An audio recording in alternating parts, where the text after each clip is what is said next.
Hello everyone and welcome back to my YouTube channel. So friends, in this video lecture हम पढ़ने वाले हैं shapes of orbitals और साथ ही साथ हम करेंगे क्वांटम नंबर्स के बारे में। होप सो आपने प्रीवियस वीडियो देख ली होगी। आज के लेक्चर में बहुत ही मजा आने वाला है, बहुत ही इंटरेस्टिंग टॉपिक है। तो अच्छे से हर डायग्राम को आप ड्रॉ करेंगे अपनी कॉपीज में और जैसे ही लेक्चर फिनिश होगा स्टूडेंट्स, उसके बाद आपने उसे रिवाइज करना है। तो इस टॉपिक के बाद होने वाला है इलेक्ट्रॉनिक कॉन्फ़िगरेशन। तो इसे ध्यान से समझिएगा ताकि आपको जो नेक्स्ट टॉपिक्स हैं ये उसका बेस है। ठीक है, ये पूरी केमिस्ट्री का एक तरह से मैं कहूँ तो बेस है। अब हम पढ़ने वाले हैं शेप्स ऑफ ऑर्बिटल्स के बारे में। जैसे कि मैंने आपको बताया था, ऑर्बिटल्स जो होते हैं वो एस शेप, ठीक है, एस ऑर्बिटल होता है, पी ऑर्बिटल होता है, डी ऑर्बिटल होता है, एफ ऑर्बिटल होता है। तो आज हम देखेंगे उनकी शेप। उस पर चलने से पहले जिस बच्चे ने मेरे वीडियो लेक्चर को अभी तक, मतलब मेरे चैनल को अभी तक सब्सक्राइब नहीं किया है, वो चैनल को सब्सक्राइब कर सकते हैं। मेरे चैनल का नाम है शौर्या ग्रोवर। उसके साथ आपको एक बेल आइकन देखने को मिलेगी। बेल आइकन को प्रेस करने से क्या होगा, नेक्स्ट वीडियो की नोटिफिकेशन यानी कि नेक्स्ट वीडियो डल चुकी है आपकी स्क्रीन पर ऑटोमेटिकली आ जाएगा। तो अब हम चलते हैं हमारे टॉपिक की तरफ। Shapes of orbital. ऑर्बिटल मैंने आपको बताया कौन से ऑर्बिटल, एस ऑर्बिटल, ठीक है, डी ऑर्बिटल, एफ ऑर्बिटल। तो हम एस पी भी रहेगा ना यहाँ पे, S orbital, D orbital, F और पी, हम इनके बारे में स्टडी करेंगे। सबसे पहले हम देखेंगे एस ऑर्बिटल के बारे में।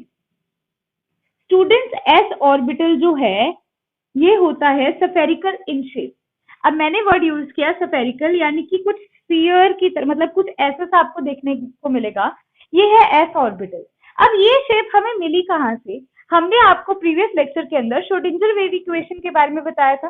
तो मैंने आपको बताया था श्रोडिंगर वेव इक्वेशन क्या करता है, प्रोबेबिलिटी ऑफ इलेक्ट्रॉन वो बताता है भी इलेक्ट्रॉन कहाँ कहाँ पे प्रेजेंट है, उसकी प्रोबेबिलिटी को डिफाइन करता है। उसकी हेल्प से हमने शेप्स को डिटरमाइन किया। तो एस ऑर्बिटल की स्फेरिकल शेप कहाँ से आई, भी क्या हुआ आपको पता है। एक्सेस की बात करूं तो ये होता है हमारा एक्स एक्सिस, ठीक है, जैसे ये है तो ये एक्स एक्सिस है। वाई एक्सिस की बात करती हूँ तो ये वाई एक्सिस हो जाता है जो स्ट्रेट है, जैसे कि ये हुआ मेरा वाई एक्सिस। और जो जेड एक्सिस होता है स्टूडेंट, वो कुछ इस तरह से होगा, मतलब 3D स्ट्रक्चर है। तो आप देख सकते हो अगर ये मेरा ओरिजिन है, ये एक्स एक्सिस है, ये वाई एक्सिस है। मैं आपको 3 पेन से करके दिखाती हूँ, ठीक है। तो ये देखिए, जो ये रेड वाला है ये है मेरा एक्स एक्सिस, ये ब्लैक है मेरा वाई एक्सिस, और जेड एक्सिस जो है ये ऐसे बाहर की तरफ निकला हुआ 3D स्ट्रक्चर है, तो ये जेड एक्सिस होगा। तो यहाँ ड्रॉ करने के लिए मैं इसे कुछ इस तरह से दिखा देती हूँ कि ये मेरा क्या है, जेड एक्सिस है, और ये जो मेरा है ये है ओरिजिन। तो इस केस में स्फेरिकल शेप के अंदर मैं कह सकती हूँ कि ये है मेरा एक्स एक्सिस, ये होगा मेरा वाई एक्सिस, और ये है मेरा जेड एक्सिस। अब स्टूडेंट्स, ये जो मिड पॉइंट है, ओरिजिन है, ये होता है न्यूक्लियस, क्योंकि हम बात तो यही करते हैं ना न्यूक्लियस, इलेक्ट्रॉन्स और प्रोटॉन्स के बारे में। तो ये जो सेंटर है ये है न्यूक्लियस, जो ओरिजिन है मेरा। यहाँ से मैंने तीनों एक्सेस ड्रॉ करी, क्योंकि जितनी भी हम शेप्स देखने वाले हैं, चाहे वो एस है, पी है, डी है या एफ है, किसी की भी शेप, हम क्या करेंगे, तीनों एक्सेस को कंसीडरेशन में लेके इनकी शेप्स को ड्रॉ करेंगे। तो अब इसके स्फेरिकल शेप आई कहाँ से? जब श्रोडिंगर वेव इक्वेशन लगाई गई तो ये देखा गया कि ये जो सेंटर वाला न्यूक्लियस है, इसके इर्द गिर्द ये सारा सरफेस जो है ये इलेक्ट्रॉन से भरा हुआ था। ये सारा सरफेस इलेक्ट्रॉन से कुछ ऐसे बना हुआ था भी इलेक्ट्रॉन ने ना एक स्फीयर की शेप बना रखी थी। इलेक्ट्रॉन्स बहुत ज्यादा प्रेजेंट थे और उन्होंने स्फीयर की शेप बनाई हुई थी। तो उस शेप को देखते हुए इसका नाम क्या रखा गया, it is spherical in shape. तो आप यहाँ लिख सकते हो the S orbital is spherical in shape.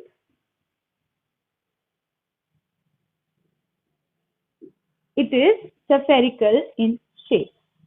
ठीक है, ये तो था एस ऑर्बिटल के बारे में, जिसमें मैंने बोला स्फेरिकल होता है। अब क्या होता है स्टूडेंट्स, एस ऑर्बिटल कितने प्रेजेंट है?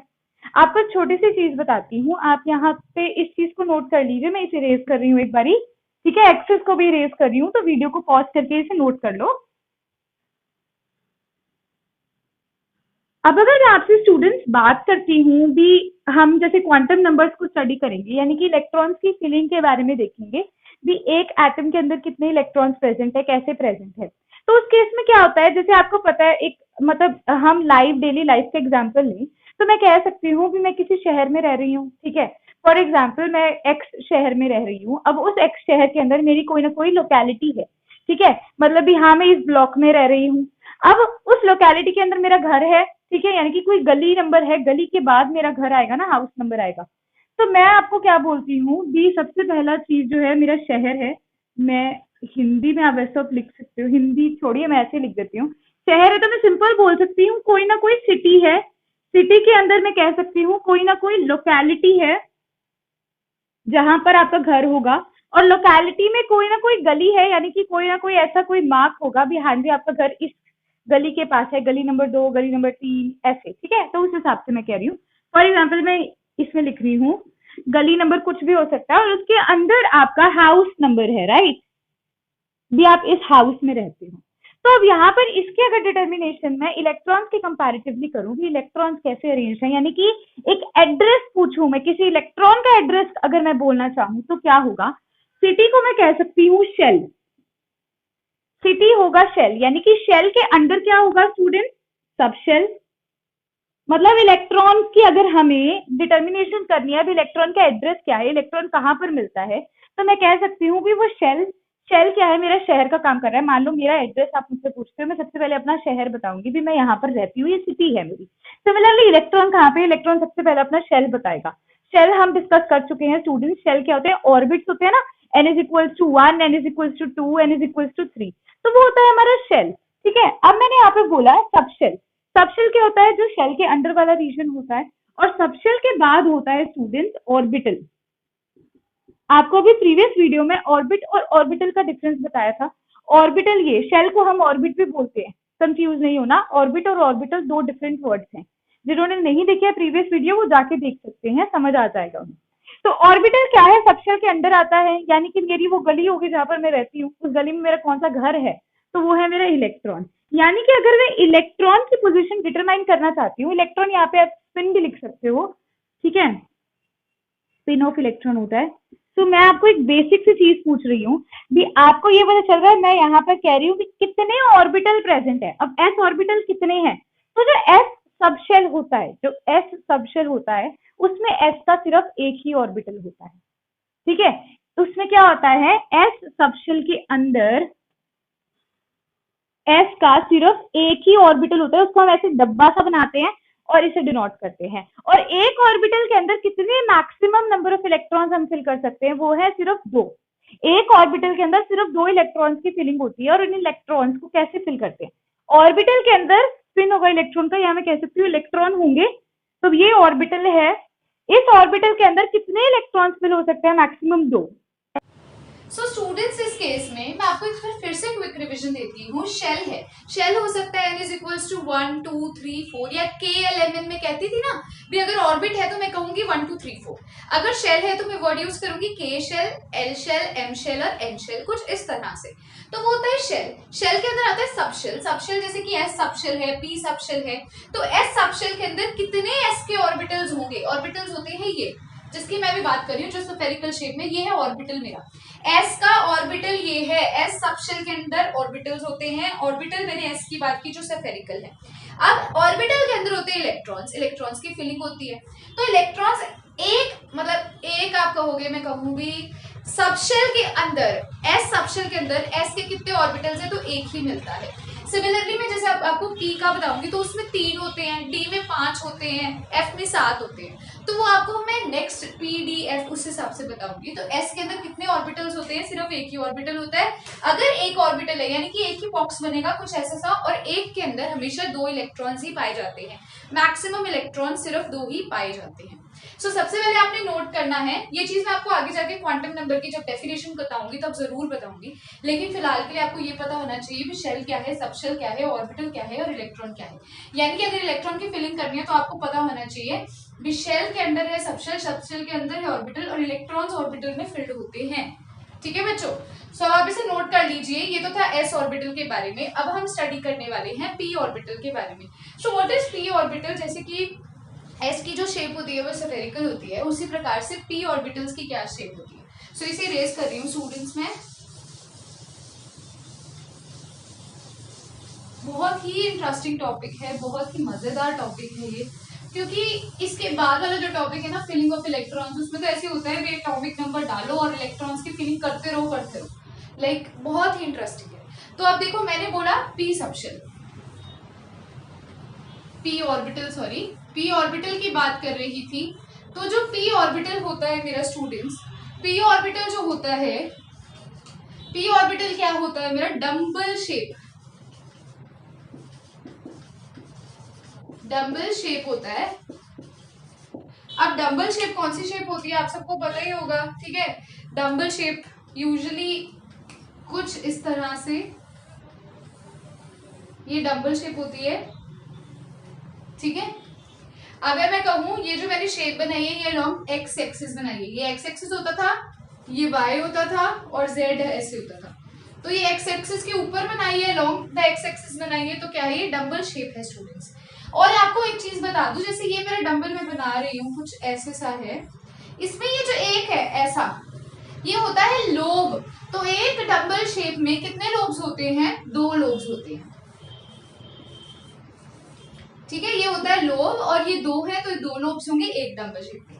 अब पी ऑर्बिटल जो है इसकी शेप आपको बता चुकी हूँ, डम्बल शेप होता है। अब जैसे कि मैंने आपको बताया कितने पी ऑर्बिटल्स होंगे, यानी कि जो पी सबशेल है, आई एम रिपीटिंग अगेन, जो पी सबशेल है स्टूडेंट्स, इसमें कितने पी के ऑर्बिटल्स होते हैं, इसमें 3 ऑर्बिटल्स होते हैं पी के।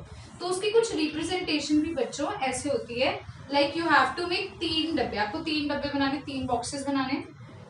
तो ये क्या है, पी ऑर्बिटल की रिप्रेजेंटेशन है, ठीक है।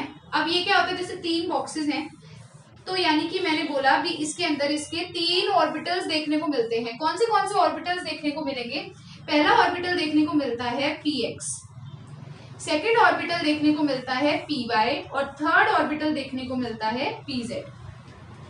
तो जो पी ऑर्बिटल होता है वो डबल शेप होता है, यानी कि कुछ इस प्रकार की उसकी शेप होती है, और एक डबल में कितने लोब्स होते हैं, 2 लोब्स होते हैं, क्योंकि ये एक लोब की रिप्रेजेंटेशन है। तो आप देखिए पी सबशेल के अंदर कितने ऑर्बिटल्स हैं, 3 हैं। एस के अंदर कितने थे, 1 थे। अब इसमें 3 है तो कितने इलेक्ट्रॉन्स फिल हो सकते हैं स्टूडेंट्स, मैंने बोला था एक बॉक्स के अंदर 2 इलेक्ट्रॉन्स होते हैं, तो 3 बॉक्स है तो कितने इलेक्ट्रॉन्स मैक्सिमम फिल हो सकते हैं, 6 इलेक्ट्रॉन्स फिल हो सकते हैं पी के अंदर, ठीक है। तो देखो ये आपको बताऊंगी मैं इसकी रिप्रेजेंटेशन ऐसे क्यों कर रही हूँ, और फिल मैं वैसे गलत, मतलब फिल मैं आपको कुछ इस प्रकार से बताती हूँ, फिलिंग भी कैसे होती है आपको हल्का सा हिंट देती हूँ ताकि आपको थोड़ा और इंटरेस्टिंग लगे ये टॉपिक। देखो जब भी हम इलेक्ट्रॉन्स की फिलिंग करते हैं ना, सबसे पहले हम कहते हैं कि हर में एक एक तो भरी जाए, तो ऐसे फिलिंग होती है हमेशा इसकी, ठीक है। तो इस हिसाब से देखो मैं कहूँ इसमें कितने इलेक्ट्रॉन्स है, तो 1 2 3 4 5 6 इलेक्ट्रॉन्स है। अब ये जो मैं कह रही हूँ ये चीज यूज कर रही हूँ, ये क्या है, ये डायरेक्शंस है, एक होता है क्लॉकवाइज एक होता है एंटी क्लॉकवाइज। ये इलेक्ट्रॉन्स की रिप्रेजेंटेशन की है, ये एक इलेक्ट्रॉन की रिप्रेजेंटेशन की है, ये सेकंड इलेक्ट्रॉन की है। तो ये हम इलेक्ट्रॉन की रिप्रेजेंटेशन कर रहे हैं। तो पी ऑर्बिटल के अंदर मैक्सिमम कितने इलेक्ट्रॉन्स देखने को मिल रहे हैं, 6 इलेक्ट्रॉन्स देखने को मिल रहे हैं। शेप कौन सी होती है, डबल शेप होती है। अब मैंने बोला 3 कौन से ऑर्बिटल्स देखने को मिलते हैं, P X P Y and P Z. अब हम ड्रॉ करेंगे P X P Y and P Z को, तो इसे नोट कर लीजिए बच्चों। एक आइडिया देती हूँ, आप ऐसे नोट करते हो, you can take screenshot also, ताकि आप उसे आराम से नोट कर सकें, ठीक है ना। अब मैं बात कर रही हूँ आपसे पी एक्स पी वाई और पी जेड के बारे में। देखो पी एक्स पी वाई और पी जेड का क्या रोल है। अगर मैं पी एक्स की बात कर रही हूँ, पी एक्स का मतलब क्या हुआ, एक्स एक्सिस के अलोंग, ठीक है। तो हमने क्या करना है, पी ऑर्बिटल की शेप जब हम ड्रॉ करते हैं एक्स एक्सिस के अलोंग, यानी कि ऐसे, तो ये क्या होगा मेरा पी एक्स होगा, एक्स वाई जेड, और ये क्या है मेरा ओरिजिन है। तो इसको हम रिप्रेजेंट कर रहे हैं, तो मैं कुछ ऐसे सब दे देती हूँ ताकि आपको पता चल जाए, ठीक है। तो ये मेरा कौन सा ऑर्बिटल है स्टूडेंट्स, ये मेरा है पी एक्स, ठीक है। अब हम ड्रॉ करेंगे पी वाई। पी वाई क्या हुआ, अलोंग लोब्स अलोंग, ठीक है, लोब्स अलोंग वाई एक्सिस, वो क्या हो जाएगा, पी वाई हो जाएगा। अब वो कैसे ड्रॉ होगा, ये एक्स एक्सिस है, ये वाई एक्सिस है, जेड एक्सिस है, वाई के अलोंग बनाना है बच्चों।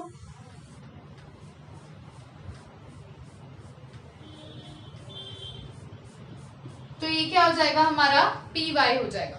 सिमिलरली अगर मैं पी जेड की बात करती हूँ आपसे, पी जेड का मतलब क्या हुआ, lobes along Y, lobes along Z axis.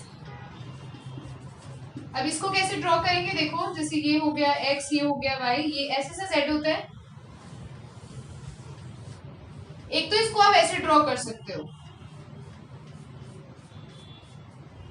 X Y Z, right. या एक और तरीका है स्टूडेंट, सिंपल यहाँ एक्सेस बदल दो, यहाँ लिख दो, मतलब यहाँ बना रहे हो तो यहाँ लिख दो ये जेड एक्सिस है, तो मतलब जेड के ऊपर बनाया है, या इसको आप ऐसे ड्रॉ कर लो। तो ये क्या है, मेरी रिप्रेजेंटेशन है पी एक्स की, पी वाई की और पी जेड की, ये तीनों ऑर्बिटल्स की क्या है, रिप्रेजेंटेशन। तो अब इसे नोट कर सकते हो। अब हम चलने वाले हैं डी ऑर्बिटल की शेप की तरफ। तो अब एक बार फिर से इसको रिवाइज करते हैं। पी ऑर्बिटल के अंदर यानी कि टोटल पी जो सबशेल है उसके अंदर कितने पी के ऑर्बिटल्स हैं, 3 ऑर्बिटल्स हैं, एक है पी एक्स, एक है पी वाई, एक है पी जेड। ठीक है, इसके अंदर मैक्सिमम कितने इलेक्ट्रॉन्स हो सकते हैं, मैक्सिमम 6 इलेक्ट्रॉन्स हो सकते हैं पी के केस में। एस के केस में मैक्सिमम कितने इलेक्ट्रॉन्स होते थे, मैक्सिमम 2 इलेक्ट्रॉन्स होते थे। अब हम देखने वाले हैं डी ऑर्बिटल के बारे में। तो डी ऑर्बिटल देखिए क्या है, जैसे कि पी की शेप मैंने आपको बोली भी डबल शेप होती है, उसी हिसाब से जो डी ऑर्बिटल है उसकी शेप क्या होगी, उसकी शेप होगी डबल डबल। डबल डबल यानी कि 2 डबल यूज कर रही हूँ, वर्ड ही खुद ही बता रहे हो, मैं बोल रही हूँ डी ऑर्बिटल के बारे में। हाँ जी, तो डी ऑर्बिटल के बारे में देखिए, डी ऑर्बिटल की शेप मैंने अभी आपको बताई कैसी होगी, डबल डबल होगी।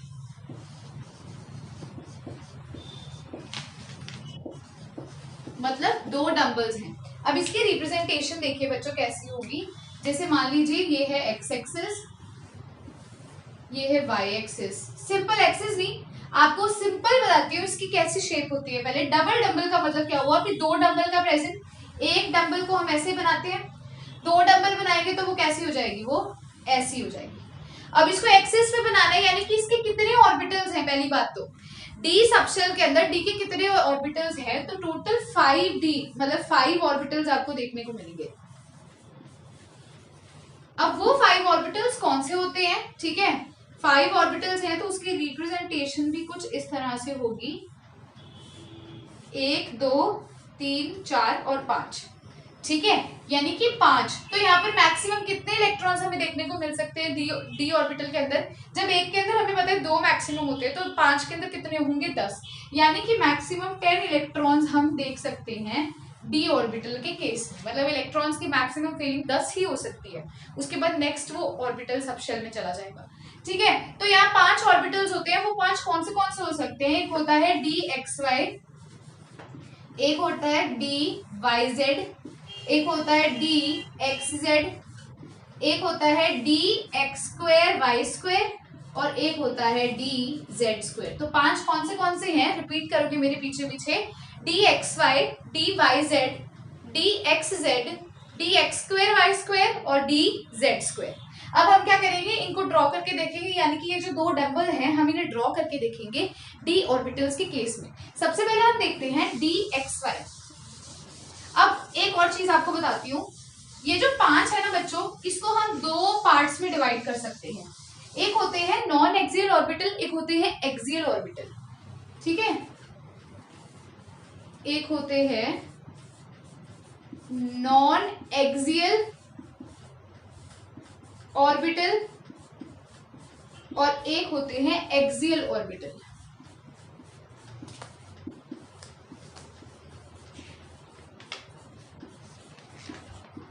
ठीक है, तो एक बार इसे आप नोट कीजिए, मैं इसमें थोड़ी सी इंक डालती हूँ।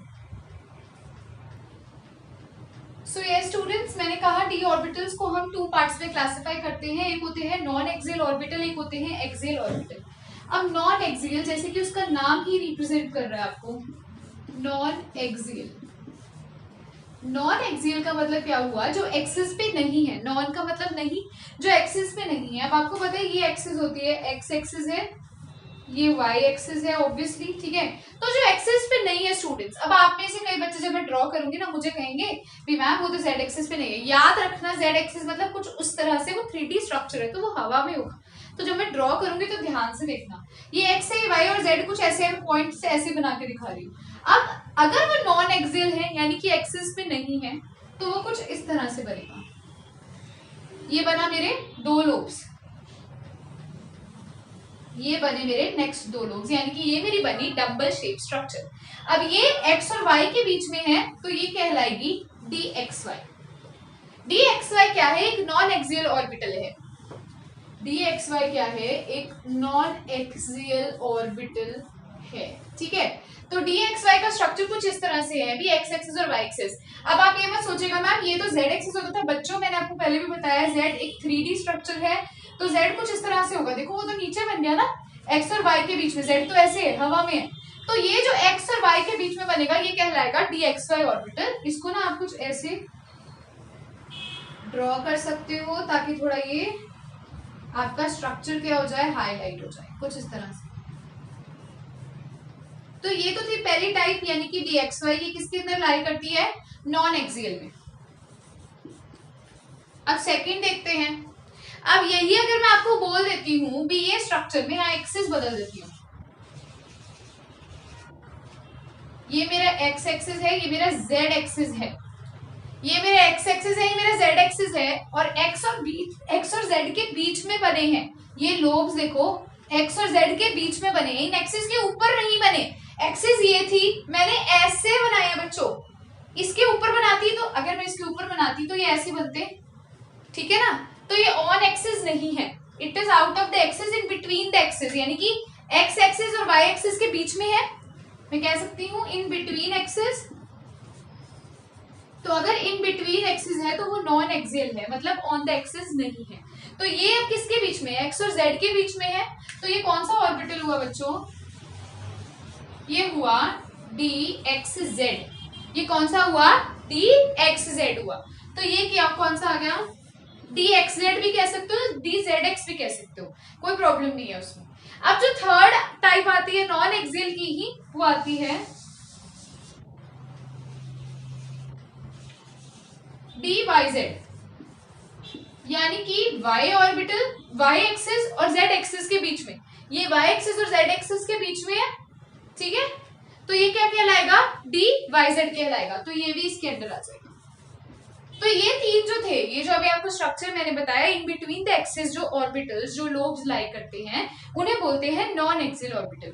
अब एक्सियल ऑर्बिटल क्या है? भी ऑन द एक्सिस लोब देखने को मिलेगी। आइए देखते हैं इसका स्ट्रक्चर।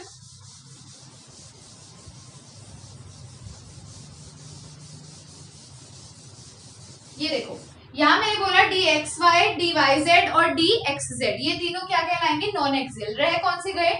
dx2, y2 और dz2। मैं बात करने लगी हूं एक्सियल के बारे में। एक्सियल ऑर्बिटल्स, एक्सियल ऑर्बिटल्स वो होते हैं जो ऑन द एक्सिस लाई करते हैं, जिनके लोब ऑन द एक्सिस लाई करेंगे। यानी कि आप देखो x2 y2, यानी कि x और y एक्सिस बना लो, x एक्सिस y एक्सिस। अब एक्सियल है तो ऑन द एक्सिस लाई करेगा, यानी कि ये पहले 2 लोब्स और सेकंड, तो ये ऑन द एक्सिस लाई कर रहे हैं। और आप देखो ये x और y के ऊपर लाई कर रहे हैं। कितने लोब्स हैं? 4 लोब्स हैं। तो इसको इन्होंने नाम दिया है dx2 y2, ठीक है। और इसकी रिप्रेजेंटेशन करनी हो तो आप इसको कुछ ऐसे हाईलाइट करके दिखा सकते हो। और ये किस कैटेगरी के अंदर फॉल करेंगे? ये फॉल करेंगे अंडर एक्सियल, क्योंकि ये एक्सिस के ऊपर लाई करता है, ये प्रॉपर एक्स के ऊपर है। तो ये किस में आ जाएगा? एक्सियल में आ जाएगा, dx2 y2। अब रह गया dz2। स्टूडेंट्स इसकी शेप बहुत ही अलग सी होती है और पेपर में डेफिनेटली आपसे पूछा जाता है। देखो dz2, अभी तक जो हम बात कर रहे थे वो 2 एक्सिस यूजुअली होती थी। अब इधर देखो dxy, dxz, dyz, 2 है ना, जैसे एक्सिस, x है y है, या y है z है, या x है z है, ऐसे है। यहाँ पर भी देखो x और y, यहाँ लेकिन अकेला dz2 है, अकेला z एक्सिस है। यानी कि मान लीजिए मैं इसको कह रही हूँ, ये जो लाइन है मेरा z एक्सिस है। आप टेढ़ा भी बना सकते हो, मैंने बोल ही दिया भी ये मेरा z एक्सिस है। अब आप में से कई बच्चे कहेंगे आपने पहले तो कहा था y है। रिप्रेजेंटेशन का तरीका है ये, ठीक है। अगर मैं इसे टेढ़ा बना के मैं सीधा करके कह दूं कि मैंने इसको ऐसे रिप्रेजेंट किया है, लेकिन नाम तो लिख दिया ना z है। अगर यहाँ ना लिखती मैं तो ये मेरा y ही कंसीडर होगा, मुझे लिखना जरूरी है। तो अगर ये मेरा z एक्सिस है स्टूडेंट्स, तो मैंने dz² बोला, यानी कि यहाँ कैसे लोब देखने को मिलते हैं। एक तो आपको बच्चों ऐसे में देखने को मिलेगा ऑर्बिटल, एक ऑर्बिटल आपको ऐसे देखने को मिलेगा प्रॉपर z के ऊपर, और एक आपको क्या देखने को मिलेगा, बहुत ही अच्छा सा स्ट्रक्चर है, एक रिंग देखने को मिलेगी ऐसे, एक आपको रिंग भी देखने को मिलेगी। ठीक है, तो ये क्या कहलाएगा मेरा dz² कहलाएगा। इसे क्या बोलूंगी मैं, dz², और ये किसके अंडर आता है, ये एक्सियल ऑर्बिटल में आता है, क्योंकि ये z एक्सिस के अलोंग लाई करता है। तो सबसे पहले तो इन शेप्स को ड्रॉ कर लीजिए। एक और चीज स्टूडेंट, अब जो इसके बाद वाला टॉपिक है एफ ऑर्बिटल। एफ ऑर्बिटल क्या है, एक लीफ लाइक स्ट्रक्चर होता है, तो हम उसे बोर्ड पे ड्रॉ नहीं कर सकते, और वो हमारे सिलेबस में इन डिटेल इतना है भी नहीं। हमारे ये तीन बहुत इंपॉर्टेंट है, एस ऑर्बिटल, पी ऑर्बिटल और डी ऑर्बिटल। तो एफ ऑर्बिटल क्या है, एक लीफ लाइक स्ट्रक्चर है, उसे हम ड्रॉ नहीं करेंगे। इतना उसके अंदर जरूर बताऊंगी, जैसे आपको बताया था भी एस ऑर्बिटल कितने होते हैं, 1 होता है, पी कितने होते हैं, 3 होते हैं, डी कितने होते हैं, 5 होते हैं। सिमिलरली एफ कितने होंगे, एफ ऑर्बिटल होते हैं 7, एफ होते हैं 7, और उसकी रिप्रेजेंटेशन आपको दिखाती हूं। ऐसे ही आपने 7 बॉक्सेस, 3 4 5, 1 2 3 4 5 6, हाँ जी, तो ये 7 मैंने बॉक्सेस बना दिए। ये थोड़ा टेढ़ा है, यहाँ से इसे करेक्ट कर लीजिएगा, प्रॉपर बना लीजिएगा। तो अगर इसके अंदर 7 ऑर्बिटल्स हैं तो कितने इलेक्ट्रॉन्स मैक्सिमम हो सकते हैं, 1 में 2, 7 में कितने, 14, यानी कि 14 इलेक्ट्रॉन्स मैक्सिमम हो सकते हैं। तो आपको इसमें से सिर्फ इतनी ही इंफॉर्मेशन अपने पास रखनी है, बी एफ के अंदर कितने होते हैं, 14 इलेक्ट्रॉन्स के होते हैं, मैक्सिमम होते हैं। सो ये था हमारा S orbital, P orbital, D orbital की शेप्स के बारे में। अब हमने शेप स्टडी कर ली है, अब हम पढ़ेंगे क्वांटम नंबर के बारे में। क्वांटम नंबर हमें इलेक्ट्रॉन के बारे में इंफॉर्मेशन देगा, और फिर हम देखेंगे उसकी कॉन्फ़िगरेशन। इलेक्ट्रॉनिक कॉन्फ़िगरेशन स्टडी करने के लिए हमें ऑर्बिटल का होना बहुत जरूरी है, क्योंकि हम इलेक्ट्रॉन्स को इसी के अंदर फिल करेंगे। तो इसे अच्छे से पढ़िएगा, अच्छे से नोट कीजिएगा, डायग्राम को बनाइएगा, क्योंकि पेपर में आपसे डायरेक्टली पूछ लिया जाता है what is the shape of P orbital, what is the shape of dz², तो आप वहां बना के दिखाओ इन स्ट्रक्चर्स को। ठीक है, सो इसे नोट कर लीजिएगा। होप सो आज का वीडियो लेक्चर आपको अच्छा लगा है। अब नेक्स्ट जो लेक्चर होगा उसके अंदर हम स्टडी करेंगे क्वांटम नंबर्स के बारे में। सो अगर आज का वीडियो अच्छा लगा है तो लाइक कर दीजिए, बहुत अच्छा लगा है तो शेयर भी कर सकते हैं, एंड यस, जिन्होंने चैनल को सब्सक्राइब नहीं किया है वो मेरे चैनल को सब्सक्राइब भी कर सकते हैं। Thanks a lot.